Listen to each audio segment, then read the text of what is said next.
بسم الله الرحمن الرحیم ولله الاسماء الحسنى فادعوه بها صدق الله مولانا العظیم. ایزان یا دو نمونه د الله تعالی د اسماء حسنا نه داسې دي چې هغې کې اول الجامع دی، د دې معنی ده هر څیز لره جمع کوونکی. نو څوک چې د دې وظیفه کوي یو کس داسې وي چې د هغه عزیز او خپلوان او رشته داران هغه منتشر وي، ګډوډ وي او خپل په مابین کې روانې او دشمنۍ وي،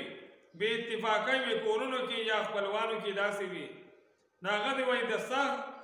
یعنې اردو کې ورته چاش موز وایي 4 رکعته هغه دې ادا کړي. خو د هغې نه مخکې د اول دی غسل وکړي او اودس دې صحیح طریقې باندې ادا کړي، بیا یې 4 رکعته یې ساخت موز وکړي او اسمان طرف ته یې مخ پورته کړي او لس ځله دی یا جامع و یا جامع جل جلاله ذکر وکړي او چې دا لس پیرې ووایي یو ګوته دې بنده کړي. هم دغه شان هر لس ځل چې دی پوره کوي نو یو یو ګوته دې بندوي، په آخره کې دواړه لاسونه په مخ باندې راکاږي چې کله دا وظیفه دې پوره کړي. انشاءالله تعالی ټول چې چا خپله کې بې اتفاقۍ روانې دي نو الله به ټول هغه اقربا او رشته داران باندې یو ځای کې روغه باندې الله تعالی وکړي. دویمه وظیفه دې کې دا ده که یو څیز د چا نه روغ شوی نو هغه یې داسې وظیفه کوي، د دې دا وظیفه کوي اللهم یا جامع الناس لیوم لا ریب فیه اجمع ضالتی. بیا غوږ کېږده اللهم یا جامع الناس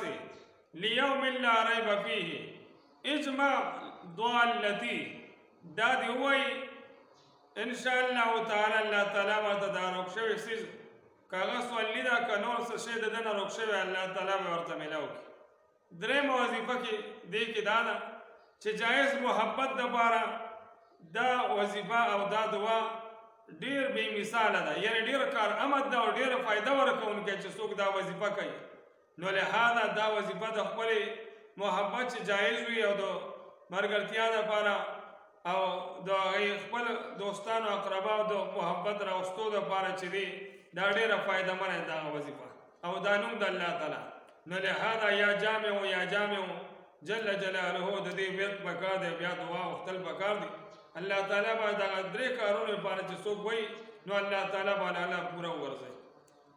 دویم نوم الغنی دی، د دې معنی ډېر بې نیازه ذات،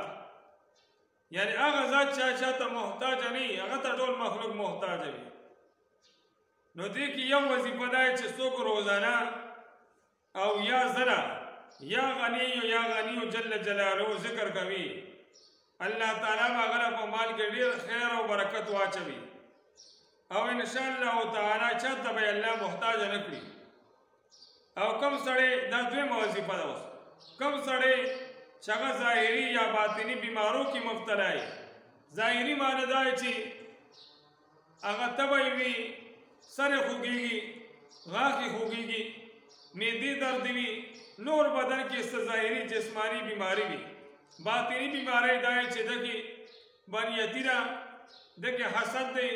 دغې دروغ دی، دغې چې دی وسوسې ورته ډېره راځي، دا باطني بیماری دی. نو که ظاهري بیماری دی او که باطني بیمارو کې دی مبتلا وي نو هغه ټول بیماری ور الله تعالی ښیږي. نو دې دا وظیفه یا غني دغه ذکر وکړي او یا پیرې اول آخر کې ورسره درود شریف 3 پیرې ووایي او په خپلو ټولو اندامونو او د بدن چې کوم اندامونه یې پایې باندې یا غني دا دم کړي نو انشاءالله تعالی الله تعالی ورته ډېره زر صحت ورکړي دا بیمارو. نو لهذا دا وظایف موږ له ډېر فایدهمند دي، دا د الله نومونه دي صفتي د دې ذکر کول پکار دی. وخت خو موږ له هسې تېرېږي خو چې موږ دا وخت ځان له قیمتي وګرځو او د ذکر اذکار کې ځان له تېر کړو، په عباداتو باندې تېر کړو، هغه قیمتي شي. ځکه دا مشران مثال ورکوي چې د زندګۍ مثال لکه د اوبو د واورې دی، دا واوره که دا دقه شر کېږدي هم به ویلی شي او که دا په شربت کې واچوي، نورو څیزونو کې واچوي نو هغې کې به هم دا ویلې کېږي. نو که هغې کې هم واچله او فایده ترې واخیستله دا به کارآمدې دنیا ده، زموږ له فایده میلاو شي. دقه شان دغه ژوند تېرېږي که دا څه د الله په دین کارونو کې استعمالوي او کوي هغه نه استعمالوي بسې وخت ضایع کې هم به دا وخت تېرېږي نو پکار دی چې موږ دا ژوند د الله قیمتي وګرځو د الله په عبادت او ذکر اذکار الله تعالی موږ له بدې باندې عمل توفیق راکړي او دا ویډیوګانې او دا بیانونه نورو ته رسول موږ له توفیق راکړي که څوک دی چې موږ سره هغه